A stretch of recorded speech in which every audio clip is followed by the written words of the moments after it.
Tous 12 600 nouveaux cas de Covid enregistrés hier, une cinquantaine d'hospitalisations. Les remous de la 5e vague se rapprochent de la France. Est-ce que le système de santé va encore faire face ? Certains infirmiers usés par des mois de pandémie ont déjà déserté les couloirs des hôpitaux. 10% des postes désormais vacants selon la Fédération hospitalière de France. Une crise de vocation jusque dans les allées clairsemées du salon infirmier porte de Versailles à Paris cette semaine.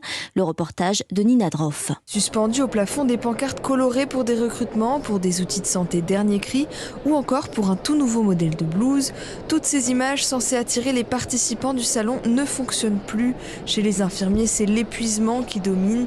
Anaïs est infirmière au CHU de Paris depuis 6 ans et ne supporte plus ces conditions de travail. Le manque de personnel, l'organisation et le fait de faire trop de choses en un seul métier. D'ailleurs pour ça que je pars de l'hôpital et que je veux faire du domicile. Une envie de changer de voie qui se ressent dès l'école. Soël, étudiant infirmier, sait déjà qu'il ne fera pas ce métier toute sa vie. Rester infirmier toute ma vie ou non, je pense pas à l'heure actuelle. Peut-être des spécialisations, peut-être vers des poursuites d'études en santé publique ou complètement autre chose, voire partir à l'étranger. Un des amours que Fleur Fontineau, RH spécialisée dans la santé, subit de plein fouet. On recrute toute l'année, on est en pénurie d'infirmières toute l'année. Pourtant, il y en a beaucoup qui sortent des diplômés. Beaucoup d'infirmières travaillent juste pendant 24 mois, puis après ils vont faire du libéral. La PHP, l'hôpital de Paris, a par exemple 1100 postes d'infirmières vacants actuellement, soit 2 fois plus que l'année dernière.